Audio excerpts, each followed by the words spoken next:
Breaking news. కన్న తల్లే ముగ్గురు పిల్లల పట్ల కరకసంగా ప్రవర్తించింది. తన కన్న తల్లి అనే విషయం కూడా మర్చిపోయి వివాహేతర సంబంధం కారణంగా కూడా ముగ్గురు పిల్లల్ని కూడా పెరుగన్నం పెట్టి హతమార్చింది. దీనికి సంబంధించిన బ్రేకింగ్ న్యూస్ మనం చూస్తున్నాం. అమీన్పూర్లో సంచలనం రేపుతున్న ముగ్గురు పిల్లల హత్య కేసులో తన ప్రియుడు కోసమే ముగ్గురు పిల్లలకు కూడా పెరుగన్నంలో మందు పెట్టి చంపేసింది ఒక తల్లి. భర్త చెన్నైను కూడా చంపాలని రజిత ప్లాన్ చేసుకుంది. ఇక తన మాజీ ప్రియుడితో కలిసి ఉండేందుకు భర్తను పిల్లలను చంపాలని ప్రయత్నం చేసింది. ఇక ముందుగానే ప్లాన్ చేసి మా అన్నయ్యను పిల్లలను చంపాలని అనుకుందంటూ కూడా కేశవులు అంటే ఎవరైతే ఈ రజిత భర్త యొక్క తమ్ముడున్నారో ఆయన చెప్పుకొస్తున్నారు. పెరుగన్నం అంటే మా అన్నయ్యకి ఎంతో ఇష్టం, అందుకే పెరుగన్నంలో మందు కలిపిందంటూ కేశవులు వాపోతున్నారు. ప్రైవేట్ స్కూల్లో టీచర్ గా పనిచేస్తుంది రజిత. వాటర్ ట్యాంకర్ డ్రైవర్ గా ఉన్న రజిత భర్త చెన్నయ్య ఆ రోజు ట్యాంకర్ బుకింగ్ ఉండడంతో పెరుగన్నం తినకుండా వెళ్ళిపోయారు. ఇక చెన్నయ్యకు రజిత రెండో భార్య. డెలివరీ సమయంలో చనిపోయిన మొదటి భార్య. ఆ తర్వాత రజితను పెళ్లి చేసుకున్నారు చెన్నయ్య. పెళ్లి సమయంలోనే రజిత పేరుతో 2 ఎకరాల భూమిని రాసిచ్చాడు చెన్నయ్య. హత్యకు 2 రోజుల ముందు కూడా తన అమ్మకు కంటి ఆపరేషన్ ఉందని రజిత పుట్టింటికి వెళ్ళొచ్చింది. ఇక ఇంట్లోని ల్యాండ్ పేపర్స్ తీసుకువెళ్లిన రజిత ముందుగానే ప్లాన్ చేసి మా అన్నయ్యను పిల్లలను చంపాలని అనుకున్నట్టు కూడా మర్ది కేశవులు వాపోతున్నారు. పెరుగన్నం అంటే మా అన్నయ్యకి ఎంతో ఇష్టం, అందుకే పెరుగన్నంలో మందు కలిపింది. ఆ రోజు వాటర్ ట్యాంకర్ బుకింగ్ ఉందని పెరుగన్నం తినకుండా మా అన్నయ్య వెళ్ళిపోయాడు, లేదంటే మా అన్నయ్య కూడా చనిపోయేవాడంటూ కేశవులు వాపోతున్నారు. పిల్లలు తిన్నారు కాబట్టే చనిపోయారు, ఎవరితోనో సంబంధం ఉంది, వాడితో వెళ్ళిపోవడానికి వీళ్లను చంపింది. పోలీస్ స్టేషన్కి వెళ్లి రజితతో మాట్లాడాం, తనే విషం పెట్టి చంపానని కూడా ఒప్పుకున్నట్టు కూడా కేశవులు చెప్పుకొస్తున్నారు. ఇక విషయం ఎక్కడ కొన్నది, ఎవరిచ్చారనే విషయాలు చెప్పలేదు. మా అన్న ఒంటరివాడయ్యాడు, ఇక్కడ ఉంటే ఏదైనా చేసుకుంటాడని మా అన్నయ్యను ఊరికి పంపించామంటూ కేశవులు చెప్పుకొస్తున్నారు. ఎవరి కుటుంబంలో కూడా ఇలా జరగవద్దు, రజితను ఊరి తీయాలంటూ కూడా ప్రభుత్వాన్ని డిమాండ్ చేస్తున్నారు కేశవులు. ఇక చెన్నయ్య తమ్ముడు కేశవులు మా ప్రతినిధి సుజాతతో మాట్లాడారు. అయితే వారు ఏం మాట్లాడారనేది ఇప్పుడు ఒకసారి మనం బిగ్ టీవీ లైవ్ లో చూద్దాం. పటాన్ చెరువు అమీన్పూర్ లో 4 రోజుల క్రితం విషాదం చోటు చేసుకుంది. ముగ్గురు పిల్లలు అనుమానాస్పద స్థితిలో మృతి చెందారు. ఆ చెన్నయ్య రజిత గత కొన్ని సంవత్సరాల నుంచి ఇదే ఇంట్లో నివాసం ఉంటున్నారు. అయితే చెన్నయ్య వాటర్ ట్యాంక్ డ్రైవర్ గా పనిచేస్తున్నారు, రజిత ఒక ప్రైవేట్ టీచర్ గా పనిచేస్తుంది. 4 రోజుల క్రిందట నైట్ 9 గంటల ప్రాంతంలో రజిత పిల్లలకి పెరుగన్నం కలిపి తినిపించిన తర్వాత ఆ తర్వాత చెన్నయ్య పెరుగన్నం తినేటువంటి టైంకి కాల్ రావడం, అతను వాటర్ ట్యాంక్ వేయాలని చెప్పేసి బయటికి వెళ్ళిపోయాడు. తిరిగి ఇంటికి వచ్చిన తర్వాత భార్య కడుపు నొప్పి వస్తుంది అని చెప్పేసి గట్టిగా కేకలు వేయడంతో తనని హాస్పిటల్కి తీసుకువెళ్ళాలి, పిల్లలు ఏం చేస్తున్నారు అని చెప్పేసి రూమ్ లోకి వెళ్ళినప్పుడు పిల్లలు అనుమానాస్పద స్థితిలో మృతి చెంది ఉన్నారు. అప్పటికే భార్యను ఎలా అయినా కాపాడుకోవాలని చుట్టుపక్కల ఉన్నటువంటి వాళ్ళందరినీ కేకలు వేసి బయటికి పిలిచారు. హాస్పిటల్కి తీసుకువెళ్ళిన తర్వాత తను పెరుగన్నం తిన్నాము, ఇలా జరిగింది అని చెప్పారు. అయితే పోలీసులు అన్ని కోణాలు ఈ కేసుని దర్యాప్తు చేశారు. రజితనే పిల్లలకి విషం పెట్టి చంపేసింది అని చెప్పేసి పోలీసులు నిర్ధారించారు. ప్రస్తుతము నిర్ధారించారు. ఆ తర్వాత రజితని అదుపులోకి తీసుకున్నారు. అసలు ఏం జరిగింది ఏంటి అన్ని కోణాల్లో కేసుని దర్యాప్తు చేసినప్పుడు రజిత రీసెంట్ గానే గెట్ టుగెదర్ ఒక పార్టీకి వెళ్ళినప్పుడు తన పాత ఎవరైతే పరిచయం అన్నటువంటి వ్యక్తి ఉన్నాడో తనతో ప్రేమలో ఉండడం, తనతోనే ఉండాలి, వీళ్ళని కుటుంబం మొత్తాన్ని కూడా హతమార్చాలని కుట్రపూరితంగానే ఇదంతా చేసింది అని చెప్పేసి ఇన్వెస్టిగేషన్ లో తెలియంది. ప్రస్తుతం చెన్నయ్య తమ్ముడు ఉన్నాడు, కేశవ, మాట్లాడదాం తనతో. చెప్పండి, వీళ్ళకి పెళ్లి ఎప్పుడైంది, అసలు ఎవరు కుదిర్చారు ఈ సంబంధాన్ని? పెళ్లి వాళ్ళ చిన్నమ్మ బిడ్డని మా ఊరికి ఇచ్చారు మేడం. ఆ చిన్నమ్మ వల్ల మా అన్నయ్యకు మ్యారేజ్ కుదిరింది. అప్పట్లో 2 ఎకరాల భూమి మా అన్నయ్య పేరు మీద ఉన్నది, ఆమె పేరు మీద చేస్తేనే ఆమెకు మ్యారేజ్ కుదిరింది. మొత్తం సెట్ చేసారు. ఆ మ్యారేజ్ అయినాక మంచిగానే 3 పిల్లలు అయ్యారు, మంచిగానే ఉన్నది. ఆమెకు వాళ్ళకి ఏమి ఇట్లా ఇబ్బందులు అయ్యో మందు పెట్టి మా ఆయనను కూడా చంపామని చేసింది ప్లానింగ్ మొత్తం అయితే యాక్చువల్గా. కానీ అలాంటి వాళ్ళు ఈ సమాజంలో బతుకొద్దు మేడం. అసలు మన దేశం గౌరవించాలంటే అలాంటి వాళ్ళను నడి రోళ్ళ ఉరి తీసేయాలి. అంటే గతంలోను చెన్నైకి పెళ్లి అయింది, మొదటి భార్య కూడా చనిపోయింది. ఎందుకు చనిపోయింది అసలుకి? సెకండ్ మ్యారేజ్ ఎప్పుడు? మొదటి భార్య కన్నలేక వాళ్ళ కన్నెపొద్దులు ఉంటే వాళ్ళ అమ్మ వాళ్ళ ఇంటికి తోలుకుపోయారు. కన్నలేక మొదటి భార్య చనిపోయింది.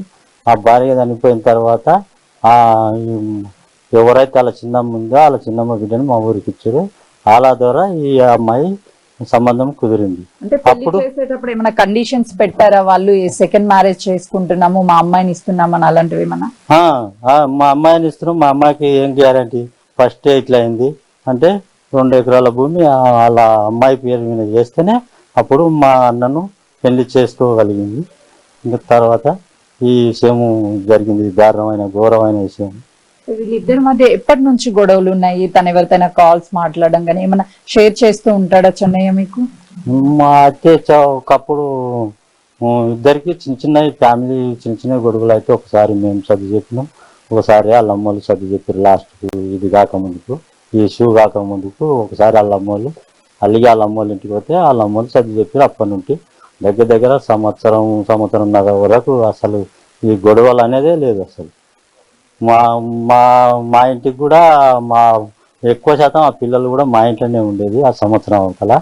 కానీ మా ఇంటికి కూడా రాకుండా ఉన్నారు, పిల్లలు రాకుండా ఉన్నారు. మా భార్యకు ఆపరేషన్ అయితే కూడా మాట్లాడని లేదు.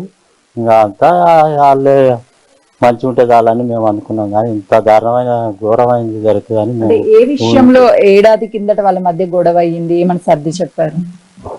ఇంకా చిన్న చిన్న గొడవలు అయినా ఏదో ఇక అది ఇట్లే ఆమె తిరుగుడు బట్టి చూసో దాన్ని బట్టి చూసో చిన్న చిన్న గొడవలు అయితే మాకు వాళ్ళకి మేము రోడ్డు కమ్మని వరకు కూడా పోతే మేము తోలుకొచ్చినాం. ఒక్కసారి తోలుకొని సర్జరీ చెప్పినాం, మళ్ళీ ఒకసారి రెండోసారి వాళ్ళ అమ్మోళ్ళ ఇంటికి డైరెక్ట్ వెళ్ళిపోయినాం. డైరెక్ట్ వెళ్ళిపోతే మా అన్ననే పోయి నాదే తప్పైందని పోయి తోలుకొచ్చుకున్నాడు వాళ్ళ పిల్లలను మా వదినను. ఇంకా తప్పదు నాకు కానీ పోయి నాదే తప్పైందని తోలుకొచ్చుకున్నాడు. తోలుకొచ్చుకున్నాక తర్వాత ఇట్లా అయింది. మెయిన్ ఏంటంటే మొన్న వాళ్ళ అమ్మకు కంటి ఆపరేషన్ అయింది. కంటి ఆపరేషన్ అయితే మా అమ్మకు కంటి ఆపరేషన్ అయింది, పోయి వస్తా చూసి వస్తా అని పోయింది. పోయి వచ్చిన 2వ రోజుకే ఇది దారుణమైన అది జరిగిపోయింది, ఘోరం జరిగిపోయింది. అంటే ఎందుకు చెన్నైని కావచ్చు పిల్లల్ని చంపుకోవాలి అని అసలు ఆమె ఎందుకు ఆ నిర్ణయం తీసుకుంది? ఎవరైనా ఉన్నారనుకుంటున్నారా దీని వెనుక? దాని ఇంకా ఉన్నారు. ఇప్పుడు ఆల్రెడీ పిఎస్లో దొరకపోయారు, పిఎస్ పోలీసు వాళ్ళు కూడా చెప్పారు. అన్ని కూడా మాకు సార్ వాళ్ళు కూడా చూపించారు ఫోన్లో. నేను ఎల్లుంటి పోలీస్ స్టేషన్కి మా అన్నయ్య కూడా విలువనంటున్నాం, ఫోన్ ఇప్పించాను. ఏమన్నా డాక్యుమెంట్ ఒక్క డాక్యుమెంట్ లేకుండా పొలం డాక్యుమెంట్లు, ప్లాట్ డాక్యుమెంట్లు అన్నీ ఒక్క ఫైల్ లేకుండా అన్నీ తీసుకొని పోయింది. ముందే వాళ్ళ అమ్మోళ్ళ ఇంటికి కాడ పెట్టిందా, ఉంచుకున్న ఆయన ఇంటికాడ పెట్టిందా మాకు తెలియదు మేడం. మొత్తం ఒక డాక్యుమెంట్ లేకుండా తీసుకెళ్ళి. అంటే ఆయన ఎవరు ఫోటో చూసినప్పుడు మీరు గుర్తుపట్టారా? ఏమన్నా మీ ఊరు అతనేనా? మా ఊరు అది అలా ఊరు పక్క ఆయనంట. మాకు కూడా అంత తెలియదు, మేడం. అలా ఊరు పక్క ఆయన అని పోలీస్ సార్ చెప్పింది. అంతే కానీ మాకు పెద్ద ఆయన తెలియదు మాకు. అంటే నిజానికి తండ్రి కంటే కూడా తల్లికే ఎక్కువ ప్రేమ ఉంటుంది పిల్లల మీద. అలాంటిది ఒకవైపు చెన్నైని పిల్లల్ని హతమార్చాలి అని చెప్పేసి ఇదంతా కావాలనే కుట్రపూరితంగానే చేసిందా? కావాలనే కుట్రపూరితంగా చేసింది. మెయిన్ పాయింట్ ఏంటంటే మా అన్న పెరుగు తినే అలవాటు ఉంది మా అన్నకి. కాకపోతే దేవుడు ఆయనకు బుద్ధి పుట్టించి అది చందనారు పోయే ఆర్డర్ వచ్చింది కాబట్టి ఆయన సాగుతూ తప్పింది, ఆయన గండం తప్పింది. ఆ చందనారు పోయేది లేకుంటే ఆయన కూడా పెరుగన్నం తింటుండే పంతుండే. నేను అప్పుడు ఆ చందనారు పోవడం వల్ల ఆ పెరుగు ఆ నైట్ పెరుగు తింటే నిద్ర వస్తుంది అని ఆ పెరుగు తినకుండా పప్పన్నంతో తిని వెళ్ళిపోయింది మేడం. అంత బయటకు వచ్చిన తర్వాత మీ అన్నయ్యతో మాట్లాడారా? ఏమన్నా గొడవ అయింది కానీ లేకపోతే ఆమె అన్నం పెరుగన్నం తినాల్సిందని ఫోర్స్ కానీ ఏమన్నా చేసిందంట? అంటే పెరుగన్నము ఆమె చేయకుండా కానీ మా అన్న పని బయటికి వెళ్ళేది లేకపోతే పెరుగన్నం తింటాడు. నిద్ర మంచిగా వస్తుంది పెరుగన్నం తింటే, ప్రతి ఒక్కరికి ఎవరైనా తిన్నా నిద్ర మంచిగా వస్తుందని తింటాడు. కాకపోతే ఆ ఆర్డర్ వచ్చడం వల్లనే ఆయన సాగు తప్పింది, గండం తప్పింది. మా అన్నయ్య చెప్పింది ఏంటంటే, నేను అడిగిన మా అన్నయ్యను కూడా ఏమైనా పీకులాడుకురా, ఎట్లా పిల్లలు ఇట్లా అయ్యారు, నాకు తెలిసింది 3-3:30 లోపు ఎదురింటి వాళ్ళు ఫోన్ చేశారు, మేము వచ్చి చూస్తే నేను లేచి చూసినా కట్టగల వాడినాను అని కూడా చెప్పినా మేడం. పాప జర్ర గోరెచ్చగా ఉన్నది, ఇంకో బాబు జర్ర గోరెచ్చగా ఉన్నాడు, వేడి నాకు నేను బతుకుంటే. కానీ అప్పటికి అవుట్ అయిపోయి రాళ్ళు, ఎప్పుడో అవుట్ అయిపోయారు.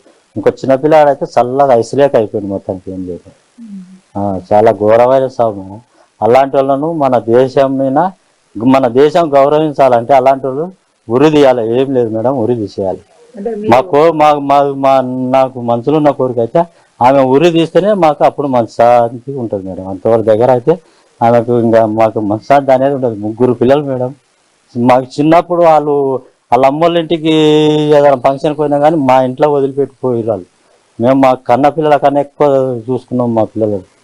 కానీ చాలా ఘోరమైంది మేడం. రజితతో మీరు నిన్న పోలీస్ స్టేషన్కి వెళ్ళినప్పుడు మాట్లాడారా? ఏం చెప్తుంది, అసలు ఎందుకు చంపాల్సి వచ్చిందంట? ఆమె ఒప్పుకుందా నేనే చంపాను అని? ఫస్ట్ ఏమో పెరుగుతోటి తిన్నాం నాకేం తెలియదు అన్నది. తర్వాత మళ్ళా 2వ రోజు పోతే నేనే పెట్టినా అని ఒప్పుకుంది. ఎవరు తెచ్చిచ్చారు అనేది చెప్పలేదు మాకు. విషం అయితే నేనే తినబెట్టినా అని చెప్పింది మేడం. ఎందుకు పెట్టానని ఏమన్నా చెప్పిందా? ఆ విషయం చెప్పలేదు మేడం మాకు. ఎందుకు పెట్టినావు అనేది నేను చెప్పలేదు. చెప్తా అన్నది కానీ 2 సార్లు పోయి కలిసినా కానీ చెప్పలేదు. మా భార్యను తోలుకొని పోయినా. ఫస్ట్ నేనే పోయినా నిన్న. మా భార్యను తోలుకొని పోయి అడిగితే ఏమైనా చెప్తుందో సలహా ఇస్తామని మా భార్యను తోలుకొని పోతే ఏ సలహా అనేది ఏం లేదు. నేనే పెట్టినా కానీ ఎవరు తెచ్చిచ్చారు అని చెప్తలేదు. ఏడ తెచ్చినావు అనేది కూడా చెప్తలేదు. చెన్నయ్య ఏం చెప్తున్నాడు అంటే, ఒకవైపు 3 పిల్లల్ని కళ్ళ ముందే కోల్పోయాడు, ఇప్పుడు ఒంటరిగా అయిపోయాడు, భార్య చూస్తే పోలీస్ స్టేషన్ లో ఉంది, అసలుకి లైఫ్ ఇప్పుడు ప్రస్తుతం ఇక్కడ కూడా లేడు, ఎటు వెళ్ళిపోయాడు? ఇక్కడ ఉంటే ఒంటరిగా ఉంటాడు. మళ్ళీ ఆయన పిల్లలు పోయిన బాధలు ఆయన ఏమైనా చేసుకోగలని మేమే పంపించాము మేడం. మా అన్నలు ఎంబడి పంపించినాము. ఊళ్ళో అయితే మా అన్నలు ఉంటారు, మా కొడుకులు ఉంటారు, ఎవరెవరు కనిపెట్టుకొని ఉంటారు అని ఇంకా అక్కడనే ఉన్నాడు. ఊరికి పంపించిన. ఉన్నది ట్రాక్టర్ కూడా ఉంది. ఆ ట్రాక్టర్ కూడా అమ్మేసేయమన్నాడు. బేరం తెచ్చి తీసుకురా అని చెప్పిండు. నాకు చెప్పిండు. ఈ రోజు కూడా 2-3 చెప్పిన ఆ బేరం ట్రాక్టర్ గురించి. అది మేడం విషయం. కానీ ఆమెనైతే దేశమేనైతే ఉంచొద్దు మేడం. ఇంకోరు ఆమెను చూసి ఇంకోరు నేర్చుకోకుండా ఇది ఒక్కటి చేస్తే బాగుంటుంది. గవర్నమెంట్ కానీ మన దేశ ప్రధానమంత్రి కానీ ఇదొక్కటి నిర్ణయం చేస్తే చాలా మంచిది. ఆమెను చూసి ఇంకోరు నేర్చుకోకుండా అవుతారు. ఈ దారుణమైన చూసి ఇంకోరు నేర్చుకోరు. అటువంటి బుద్ధే మంచిది కాదు. ఆమె పోయేది ఒక కనీసం నాకు నా భర్త నచ్చలేదు, నాకు ఇడాకులు అంటే ఇడాకులు సింపుల్గా ఇచ్చేస్తుంటాం కదా. పిల్లలు ఉంటే మా నడిపన్నకు పిల్లలు లేరు. ఇంత ఎదిగినాక చనిపోయారు మా నడిపన్నకు. అసలు పిల్లలే లేరు. ఈ పిల్లలు చూసుకొని ఆయన ఉన్నాడు మా నడిపన్న కూడా. మేము మా తల్లికి మేము 6 మంది అన్నదమ్ములం, 1 చెల్లెలు. ఒక అన్నకు నడిపన్నకు మొత్తానికే పిల్లలు లేరు. ఈ 3 పిల్లలు మా పిల్లలు కలిపి ఈ పిల్లలు అన్నట్టు ఆశతోటి వాళ్ళు మావిన ఆశతోటి అల్లురు భూమి మీద. ఇప్పుడు వాళ్ళ తరఫున ఇప్పుడు ఈయన అయ్యిండు. ఇప్పుడు నాకన్నా పెద్ద ఆయనకి ఇప్పుడు పిల్లలు లేకుండా చేసేసింది మొత్తంలో. అది మేడం. రజిత కుట్రపూరితంగానే ఇదంతా చేసింది. ఒక వ్యక్తితో సంబంధం పెట్టుకొని ఆ తర్వాత ఇంట్లో నుంచి వాళ్ళ అమ్మకి కట్టి ఆపరేషన్ అని చెప్పి వెళ్ళినప్పుడు కూడా ఇంట్లో ఉన్నటువంటి అన్ని డాక్యుమెంట్స్ ని ఇక్కడ నుంచి తీసుకువెళ్ళిపోయింది. తర్వాత తిరిగి వచ్చిన తర్వాత పిల్లలకి పాయిజన్ పెట్టి చంపేసింది. మేము కుటుంబ సభ్యులతో మాట్లాడినప్పుడు కూడా అవును నేను పాయిజన్ పెట్టాను, ఎవరు ఇచ్చారు, ఎక్కడి నుంచి తెచ్చారు అనే విషయాలు మాత్రం చెప్పడం లేదు. న్యాయం జరగాలి అని అంటే, మరొకరి ఫ్యామిలీలో ఇలాంటి సంఘటన జరగకుండా ఉండాలి అంటే తనని రజితని శిక్షించాలి, ఉరి తీస్తేనే న్యాయం జరుగుతుంది అని చెప్పేసి కుటుంబ సభ్యులు డిమాండ్ చేస్తున్నారు. పటాన్ చెరువు అమీన్పూర్ లో 4 రోజుల క్రితము రజిత తన పిల్లలకి విషం ఇచ్చి చంపినటువంటి ఘటన చోటు చేసుకుంది. మొదట పెరుగన్నం తిన్నాక చనిపోయారు అని చెప్పేసి అనుకున్నప్పటికీ పోలీస్ ఇన్వెస్టిగేషన్ లో రజితనే విషం ఇచ్చి పిల్లలకి చంపినట్లుగా రజితనే ఒప్పుకుంది. ప్రస్తుతం రజిత అక్క ఉన్నారు, తనతో మాట్లాడదాము. రజిత ఎలా ఉంటుందమ్మా? ఫస్ట్ లో అయితే బాగానే ఉన్నది మేడం. మరి ఇప్పుడైతే ఆమె ఎట్లా మారిందో తెలియదు. ఫస్ట్ లో అయితే మంచిగా ఉన్నది, మంచిగా చేసిండ్రు. పిల్లలు చిన్న ఉన్నప్పటి నుండి నేనే పెంచిన. ఇంత ఉన్నప్పుడు నా దగ్గర ఉన్నారు, మా ఇంట్లో బాగానే పెరిగిండ్రు. 1 సంవత్సరం మేడం వాళ్ళు మా దగ్గర మాట్లాడతలేరు. సంవత్సరంకి వెళ్ళి మాట్లాడతలేరు కదా, మాట్లాడకుంటే మాట్లాడక వాళ్ళ బతకాలు బతికే సార్లు మాకు అనుకున్నాం. నేను మాట్లాడలేదు, కూడా మాట్లాడలేదు. నాకు ఆపరేషన్ అయినా కూడా ఒకసారి కూడా మందలు వీళ్ళ దగ్గరకు రాలేదు. రాకపోయినా సరే వాళ్ళు బతికే చాలనుకున్నాం. కానీ పిల్లలు అయితే మంచిగా ఉన్నారు మేడం, సంపేది లేకుండే. మా దగ్గర వదిలేసిపోయినా మేము జాక్కుంటుంటాం. మేము 6 మంది అన్నదమ్ములం. 6 మందిలో ఎవరింట్లోనే పెరుగుదు మాకు. ఆమెకి ఏందన్నా అంత ఇష్టం లేకపోతే సంసారం మీద ఇసుకొచ్చింది అన్నది. నిన్న ఇసుకొచ్చినప్పుడు వెళ్ళిపోయేది ఉండే. ఇసుకొచ్చే వరకు కూడా సంసారం చేయదు కదా మనం. ఇసుకొచ్చినప్పుడు వాళ్ళకి చెప్పి నాకు వద్దు ఈ కుటుంబం, నేను వెళ్ళిపోతుండా, నీ పిల్లలు నీకు పట్టు అని నా దగ్గరనే ఉంటా. నా దగ్గరకు వచ్చి దొబ్బేసిపోయినా నేను చూసుకున్నాను వాళ్ళను. కానీ అట్లా చేసేది లేకుండా ఆమె నిన్న అదే నేనే పెట్టినాను ఒప్పుకుంది. కానీ మళ్ళీ ఎందుకు ఎట్టింది అని కారణం అడిగితే నేను పెట్టిన కదా అని చెప్తుంది అంతే. అదే ఎందుకు ఎట్టినావు, ఏ షాప్లో తెచ్చినావు, ఆ షాప్ గురించి చెప్పు, మేము పోయి అడుగుతాము, మేము మాట్లాడతాము, వాళ్ళని తెచ్చి మేము లోపల వేస్తాం, నేను తీసుకుపోతాం బయటికి అన్నా కానీ నేను పెట్టిన అంతే ఇంకా అంటుంది. నేను ఎన్నో అన్నా, మరి నేను జాగ్రత్త కదా పిల్లలకి ఇంత పెద్దగా చేసి ఒక మాట నాకు చెప్పినా నేనన్నా వస్తుంటే కదా చూస్తుంటే కదా, లే శిరీష నాకు ఈ బాధ అయింది, మీ బావకి ఇట్లా అంటున్నాడు, మరి రా అని పిలిచినా నేను మీ మరిది వచ్చి మాట్లాడుతుంటుంది. అట్లా కాకుండా కూడా నువ్వు ఆమె వెళ్ళిపోయినా బాగుండు కదా, మా దగ్గర విడిచిపెట్టి పిల్లలు 3 పిల్లలు పానం తీసిందంటే మాకు కూడా బాధనే ఉంటది కదా మేడం. అదే మేము మాట్లాడినా అదే చెప్తుంది, నేనే పెట్టినా అంటుంది. మరి అంతకు మొన్న ఫస్ట్ ఏమో ఆమె హాస్పిటల్లో పోయి అడిగితేనేమో పెరుగన్నం అన్నది. ఏం తిన్నావక్క అంటే పెరుగన్నం అన్నది. ఏం తిన్నామంటే పెరుగన్నం అన్నది. పెరుగన్నం డేట్ అయిపోయింది అంటే డేట్ అయిపోలేదు, పెరుగు ఉంది డేటు పోలీసులు చెప్పిరని నేను కూడా అన్నగానే పెరుగన్నమే అన్నది. ఇప్పుడు రోజులకు పెరుగన్నమే అన్నది. నిన్న పోయి అడిగితే నేనే పెట్టిన ఇస్తామని చెప్తున్నాను. అంటే ఆ రోజు ఇక్కడికి వచ్చినప్పుడు పిల్లలు 3 కూడా ఇద్దరు హాల్లో, ఒకరు హాల్లో, ఇద్దరు అక్కడ పడుకొని ఉన్నారు. అంటే అసలుకి ఎప్పుడు అనుమానం వచ్చింది తన మీద? ఎప్పుడన్నా గతంలో అనుమానం వచ్చింది? నాకైతే గౌతమ్ ఎప్పటికీ ఇప్పుడు వరకు ఎప్పుడు అనుమానం రాలేదు మేడం. ఈ 3 నెలల క్రితం అట్లా మారిందంట కానీ ఎప్పుడైతే మాకు అట్లా అనిపించలేదు. మళ్ళీ ఇప్పటికి ఈ 3 నెలలు మారిందంట కానీ ఎప్పుడు బాగానే ఉన్నది. ఆయన వీళ్ళు ఈ గల్లీకి వచ్చినాక నేను రాలే మేడం. ఈ గల్లీకి ఈ రూమ్ లోకి వచ్చినాక మాకు గొడవ అయింది, నేను నిన్నడు రాలే. అక్కడక్కడ ఉన్నప్పుడు గొడవలు లేనప్పుడు పోతుంటే జరసేపు మాట్లాడుతుంటే అదక్క ఇదక్క అని ఏదో సరదాగా మాట్లాడుతుంటే వస్తుంటే, ఇప్పుడు ఈ రూమ్ లోకి వచ్చిన కాంటి ఆమె నా దగ్గర మాట్లాడతలేదు. నేను రూమ్ సైడ్ కూడా రాలేదు. పిల్లలు కూడా నా దగ్గర మాట్లాడకుండా చేసిండ్రు. అప్పుడు పిల్లలు మాట్లాడుతుండ్రు చిన్నమ్మ అని, పిల్లలు కూడా మాట్లాడతలేరు. మాట్లాడక పిల్లలైనా అలానే మంచిగా బతని నేను రూమ్కి వెళ్ళి కూడా రాలే మేడం. ఎన్నాడు ఎందుకు జరిగింది మీ మధ్య అసలు గొడవ? అంటే భూమి గురించి మేడం. భూమి ఆస్తి పంచుకున్న వరకు మా బావ అదొరుదంటే మా ఆయన కోపం వచ్చి అరిచిండు. నువ్వేందన్న మధ్య పుల్లలు పెడతావు, సైలెంట్ గా ఉండలేవా, పంచుకుందాము, నీ మాది పంచుకుంటే కష్టం చేసినావు కదా, నీ వాళ్ళకి వీళ్ళకి మా చిన్న మాటికి మా దాంట్లోకి వెళ్ళి గుంట ఏమన్నాడు. నేను కష్టపడ్డా, మస్తు కష్టపడ్డా, నాది నేను చేసుకున్నా, ఎందుకన్నా నువ్వు పుల్లలు పెడతావు, నువ్వు సైలెంట్ కూడా దాంట్లోనే అసుకొని మా సైలెంట్ అయిపోయారు. వీళ్ళు అయిపోయారు, మాట్లాడతలేరు. మాట్లాడుకుంటే వాళ్ళ బతకాలి అనుకున్నాం కానీ ఇట్లా చేస్తారని మేము అనుకోలేదు. వాళ్ళకి ఆ రోజు ఇక్కడికి వచ్చినప్పుడు కూడా పెరుగన్నం తిన్నారు, నేను కూడా తిన్నాను, కడుపులో నొప్పి వచ్చింది, ఇదంతా కూడా మీ బావగారికి చెప్పారని అని చెప్పారు. అంటే ఆమె నిజంగానే తినలేదు. తింటే ఇసం తింటే 10 నిమిషాల్లో బయటకు వస్తుంది మనిషి. ఒక మినిమం ఒక రోజైనా పడుతుంది కదా మనకి ఇసం తిన్నప్పుడు. ఆమె ఒక 10 నిమిషాల్లోనే మాట్లాడింది మేడం. మంచిగా నేను పోతే మాట్లాడింది నా దగ్గర. ఎట్లుంది అక్క, ఏమైంది అంటే మళ్ళీ అన్నది పిల్లలు బాగుండరా అని అడిగింది నన్ను. అంటే పిల్లలు బాగుండరు, ఆడుతున్నారు, నీకు ఏమైంది, ఎట్లా అయింది అంటే కూడా నేను పెరుగన్నం తింటే ఇట్లా అయింది అన్నది. ఆడికని అడిగిన పెరుగన్నం తింటే అట్లా ఎట్లా అవుతుంది అక్క, పెరుగు మేము కూడా తిన్నాం కదా నైటు అంటే తెలియదు నాకు, పెరుగన్నమే తిన్నా. అంటే ఆ పెరుగు తెచ్చి నేను 5 రోజులు ఫ్రిడ్జ్ లో పెట్టాను. అది 5 రోజులు వారం రోజులు ఫ్రిడ్జ్ పెట్టినా కానీ అట్లా కాదు కదా అన్న. నేను ఆడికైనా డాక్టర్ నుండి అడిగిన, ఏం పెరుగన్నది కదా సార్ అంటే, పెరుగన్నది గట్ల ఎందుకు అవుతుంది అమ్మా, అంతే వాంతింగ్ అయితే లేకపోతే చక్కెర వచ్చినట్టు అవుతుంది, ఏదో ఒకటి అవుతుంది, అది అయితే కాదు కదండి. పిల్లలకైతే బురుగు వచ్చింది కదా మేడం. పెరుగన్నం తింటే అట్లా ఎట్లా బురుగు వస్తుంది, పిల్లలకు బురుగు వచ్చింది. మరి నాకు 3 గంటలకు ఫోన్ చేసిరు గల్లెలు, ఇట్లా అయ్యింది, పిల్లలు పిలిస్తే పలుకుతలేరు, జర రా అని పిలిచిరు. మీ అక్కకు సీరియస్ ఉంది, వెళ్ళిపోయింది మీ అక్కకు హాస్పిటల్ అన్నారు. నేను వచ్చి రాగానే పిల్ల అడవిలో ఇలా వండింది, హాల్లోనే వండింది. రాంగ అడవిలోనే నేనే లేపిన. అమ్మ మధుప్రియ తో మాట్లాడినప్పుడు ఏం చెప్పారు? ఆమె పాయిజన్ తీసుకుందని చెప్పి అప్పుడు ఏం చెప్పలేము మేడం. ఇంకా ఇప్పుడైతే ఏం చెప్పాను, తర్వాత చెప్తాను. నేను గజ్జర సేపు మాట్లాడినా. ఆ డాక్టర్ నువ్వు బయటికి వెళ్ళిపో నువ్వు అని అన్నాడు.